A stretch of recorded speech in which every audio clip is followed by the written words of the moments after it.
السلام علیکم ناظرین، پروگرام گہری نظر سجاد میر کے ساتھ میں خوش آمدید اور میں ہوں آپ کی میزبان کمل دعا۔ ناظرین، جیسے کہ آپ جانتے ہیں کہ ہمارے پروگرام میں حسب معمول معروف طرز نگار سجاد میر بھی شامل ہوتے ہیں اور ہمارے ملکی اور سیاسی حالات کے حوالے سے اٹھائے گئے واقعات ایشوز کا جو ہے وہ جواب دیتے ہیں، اور ہمارے ساتھ ہماری یوتھ بھی ہوتی ہیں۔ لیکن آج جو ہمارے ساتھ ہماری یوتھ ہے خاصی اویئر ہے، سنگت فاؤنڈیشن سے انہوں نے ہمیں جوائن کیا۔ ہمارے ساتھ ملک شیر محمد ہیں اور شازیہ ہیں، زاہد ہیں، بہت شکریہ ہمیں جوائن کرنے کے لیے۔ اور کیسے ہیں میر صاحب آپ؟ بالکل ٹھیک ہوں میر صاحب، جیسے کہ آپ جانتے ہیں کہ کراچی میں امن و امان کی صورتحال کو ہم نے کل بڑی تفصیل کے ساتھ یہاں پر ڈسکس کیا، خاص طور پر آج کراچی کی ریلی پر فائرنگ کے واقعے کے بعد جب تفصیلات سامنے آئی ہیں تو آپ کیا سمجھتے ہیں کہ اس ایشو کو آپ کیسے دیکھتے ہیں، کیسے تجزیہ کریں گے اور اب خاص طور پر کراچی کی کیا صورتحال ہو سکتی ہے؟ اصل میں کل جب ہم گفتگو کر رہے تھے اس وقت یہ خبریں ابھی آ رہی تھیں جی، اور میرے خیال میں بیچ میں ہم نے کٹ بھی کیا تھا لائیو دکھانے کے لیے اور بات کرنے کے لیے۔ تو اب جو اس وقت میں نے ایک بات کہی تھی اور اس میں اب بھی قائم ہوں کہ یہ ایک غیر معمولی واقعہ ہے کراچی اور سندھ کی سیاست کے حوالے سے،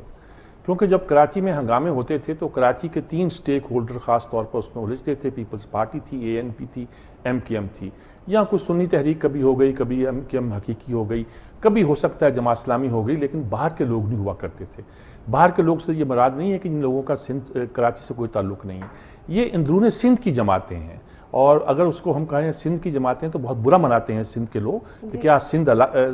یعنی کراچی الگ ہے اور سندھ الگ ہے، اس لیے برا مناتے ہیں، اس لیے ہم اندرون سندھ کی عموماً کراچی میں رہ کر اس کو جماعتیں کہا جاتا ہے۔ اچھا، یہ قوم پرست جماعتیں کہلاتی ہیں جن کا رجحان آج کل کچھ ممتاز بھٹو کے بعد کچھ اور لوگوں نے ملاقات کی ہے نواز شریف کے ساتھ، ادھر ہوتا جا رہا ہے۔ یہ اپنے آپ کو الگ کر رہے ہیں پیپلز پارٹی کی سیاست سے۔ پیپلز پارٹی کا جو سندھ کارڈ تھا جس کے بارے میں نواز شریف نے کہا تھا کہ اس میں اب کریڈٹ نہیں رہا، تو پیپلز پارٹی جو سندھ کی ایک نمائندہ جماعت گنی جاتی تھی ان کو بہت سی جماعتیں چیلنج بھی کرتی ہیں، مختلف موقعوں پہ یہ چیلنج کامیاب بھی ہوتا ہے۔ کچھ علاقوں میں پیر پگاڑا کا علاقہ جو ہے وہ گویا ان کے قبضے میں رہتا ہے۔ ایک ایسا وقت بھی آیا کہ پیر پگاڑا کو پرویز شاہ نے ایک شکست دے دی تھی پیپلز پارٹی کے ٹکٹ پر، وہ ایک الگ بات ہے، ورنہ پیر پگاڑا ایک ان کا علاقہ، ان کی کانسٹیٹوئنسی جسے فنکشنل لیگ ہے کامیاب ہوتی ہے، ارباب رحیم وغیرہ کامیاب ہوتے ہیں، لیکن یہ جو قوم پرست جماعتیں ہیں ان کی وہاں ہمیشہ سے سیر رہی ہے، اور آج کل خاص طور پر پیپلز پارٹی کی سیاست کی وجہ سے یہ لوگ خوش نہیں ہیں پیپلز پارٹی کے، اور پیپلز پارٹی کو بھی اندازہ ہے کہ یہ لوگ مسائل پیدا کر سکتے ہیں۔ کچھ لوگوں کا خیال ہے کہ ذوالفقار مرزا کو اس لیے کھڑا کیا گیا تھا کہ قوم پرست جماعتوں کا جو زہر ہے، ڈنگ ہے، وہ نکال دیا جائے اور پارٹی کے لیے کوئی مشکلات پیدا نہ ہوں۔ جی، یہ وفاقی کابینہ نے 4 وزراء پر مشتمل کمیٹی بھی بنا دیا، میں اس میں یہ بھی ایڈ کرنا چاہوں گی تاکہ اس پر بھی آپ کا جو تجزیہ ہے وہ آ سکے۔ بالکل ٹھیک بات ہے۔ اب ہوا یہ ہے کہ جب یہ واقعہ کراچی میں ہوا ہے، یہ جماعتوں نے کہا کہ بھی آپ سندھ تقسیم کرنا چاہتے ہیں، مہاجر صوبے کی وہاں چاکنگ ہوئی پورے شہر میں۔ اب جب ایسی چاکنگ ہوتی ہے تو MKM کہتی ہے کہ ہم نے نہیں کی، کہ ہمارا اس سے تعلق نہیں ہے، پورے شہر پہ ان کا کنٹرول ہوتا ہے، لوگ کہتے ہیں پھر کون ہے؟ اچھا، ان کے نام سے کوئی اور تنظیم آ جاتی ہے۔ بہرحال ایک مہاجر تنظیمی ہے جس نے یہ بات دعویٰ کیا ہے کہ ہم چاہتے ہیں کہ مہاجر صوبہ بنایا جائے، یعنی مہاجر صوبے کا مراد کراچی صوبہ ہے، اور کراچی شاید حیدرآباد بھی شامل کرنا چاہتے ہیں اس میں، اس طرح کا کوئی صوبہ بنانا چاہتے ہیں۔ اچھا، ایک زمانے میں یحییٰ خان نے جب اس طرح کہتے ہیں نا بہاولپور کو الگ صوبہ نہیں بنایا تھا اس زمانے میں، لیکن یحییٰ خان نے تجویز پیش کی تھی کہ کراچی کو ہم سندھ سے الگ کر کے فیڈریشن کے زیر متحد لے آتے ہیں، اور شاید یہ اس زمانے میں قائد اعظم کے زمانے میں جب یہ ایک فیڈرل کیپٹل بن رہا تھا اس زمانے میں یہ تجویز تھی۔ وہ خیر ایک الگ بات ہے، شہری حکومت کی بھی تجویز پیش ہوئی ہے، کراچی کو الگ کرنے کی باتیں کئی بار ہوئی ہیں، لیکن یہ مہاجر صوبے کے نام پر یہ ایک ایسا لاوا ہے جو ہم کہتے تھے کہ اگر آپ نے سرائکی مسئلے کو چھیڑا یا کوئی اور مسئلہ چھیڑا تو اور مسئلے دوسرے صوبوں میں چھڑ سکتے ہیں۔ وہ چھڑا، پیدا ہوا، جب پیدا ہوا سب سے پہلے سندھیوں نے، سندھ کے اندر رہنے والوں نے پروٹیسٹ کیا۔ انہوں نے کہا صاحب بات یہ ہے کہ یہ جو آپ قرارداد پیش کر رہے ہیں قومی اسمبلی میں کہ صوبے بنانے کے لیے صوبوں سے پوچھنے کی ضرورت نہیں ہے نئے صوبے بنانے کے لیے، بلکہ وفاق فیصلہ کر دے میجورٹی کے ساتھ، سمپل میجورٹی کے ساتھ یا 2/3 کے ساتھ، یہ MKM جان بوجھ کے یہ قرارداد لا رہی ہے۔ اس کا تعلق سرائکی صوبے سے یا ہزارہ صوبے سے نہیں ہے، بلکہ الٹیمیٹلی اس نے کراچی کو صوبہ، اس وقت بھی ہڑتال ہوئی تھی، سندھ میں ہڑتال ہوئی تھی انٹیریئر میں۔ اب پھر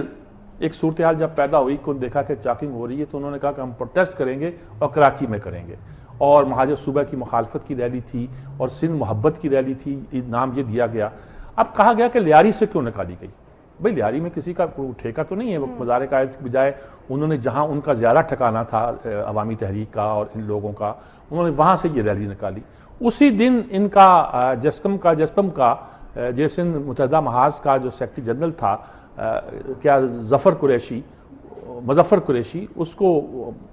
مار کے بائی پاس پہ جامشورو بائی پاس پہ مین روڈ پہ گویا پھینک دیا گیا. گویا اریٹیٹ کرنا تھا کہ یہ قوم پرستوں کو ایک اریٹیشن ملی, اور یہ جب پہنچے وہاں ڈینسو ہال پر تو ان پر فائرنگ ہو گئی, اور فائرنگ ہو گئی سامنے ہی نیپیر روڈ کا میں نے تذکرہ کیا تھا, پورا وہ علاقہ ہے مال, وہاں کی مال روڈ ہے سمجھے جی, ایم جناح روڈ ہے,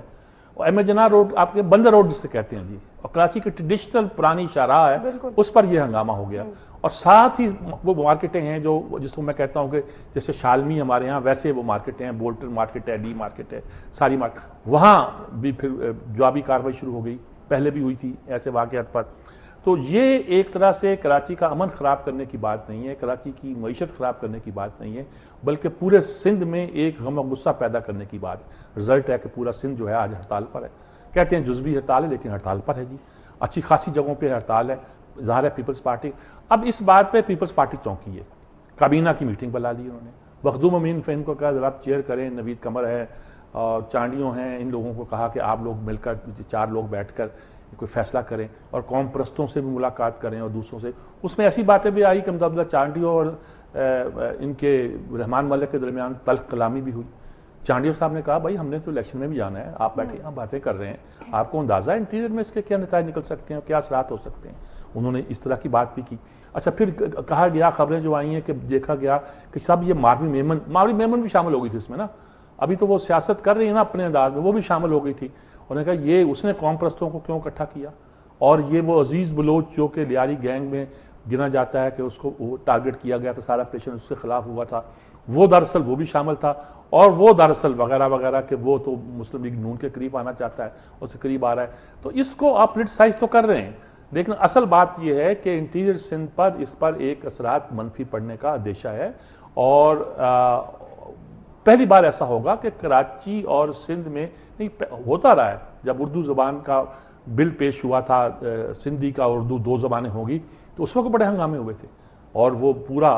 رئیس امروی کا کہ اردو کا جنازہ ہے بڑی دھوم سے نکلے, یعنی اس طرح کی باتیں بھی سامنے آئی تھیں. تو یہ خاصی ایک ٹینس سچویشن ہے, آپ نے یہ بنا دیا, تلخی بھی ہوئی, لیکن اس کو طے کرنے کے لیے یہ نہیں کہ آپ کو کہیں لندن کسی کو فون کرنا ہے اور حالات نارمل ہو جائیں گے. اس کے لیے آپ کو زیادہ محنت کرنی پڑے گی. اور آپ کا خیال ہے کہ یہ قوم پرست رہنما جو 2-3 جماعتوں میں بٹے ہوئے ہیں, قادر مکسی کا اپنا ہے, جی سندھ والوں کا اپنا ہے, سارے پلیجو والے جو اپنے انداز سے چلتے ہیں, انقلابی بھی ہیں, لیفٹ بھی ہیں, ان میں اصل میں روس نیشنلٹیز کا قائل تھا, قومیتوں کا, اس لیے بہت سے قوم پرست جو تھے اگر لیفٹسٹ تھے تو عموماً وہ اس کیمپ میں چلے جاتے تھے. یعنی پولیٹیکل سٹیک ہولڈرز ہیں کراچی میں جو خود ہی حالات خراب کر رہے ہیں اپنی وجہ سے. ایک اور واقعہ ایبٹ آباد واقعے میں ایک شخص شکیل آفریدی کا نام آتا رہا, اور یہ بھی کہا جاتا تھا کہ ویکسینیشن کے بہانے اس نے امریکہ کی مدد کی اور امریکہ نے اس کی رہائی کا مطالبہ بھی کیا, اور اب اسے 30 برس کی سزا سنا دی گئی ہے. آپ کیا سمجھتے ہیں کہ یہ اس کا منطقی انجام ہے, کیسے دیکھتے ہیں آپ اس کو؟ کیا وقفہ تو نہیں لیں گے آپ؟ نہیں ابھی وقفہ نہیں ہوگا, اس جواب کو کنٹینیو کر سکتے ہیں. اچھا, لیکن وہ مجھے اندازہ ہے کہ اس وقت بہت کم ہے. یقین شکیل افریدی جو تھا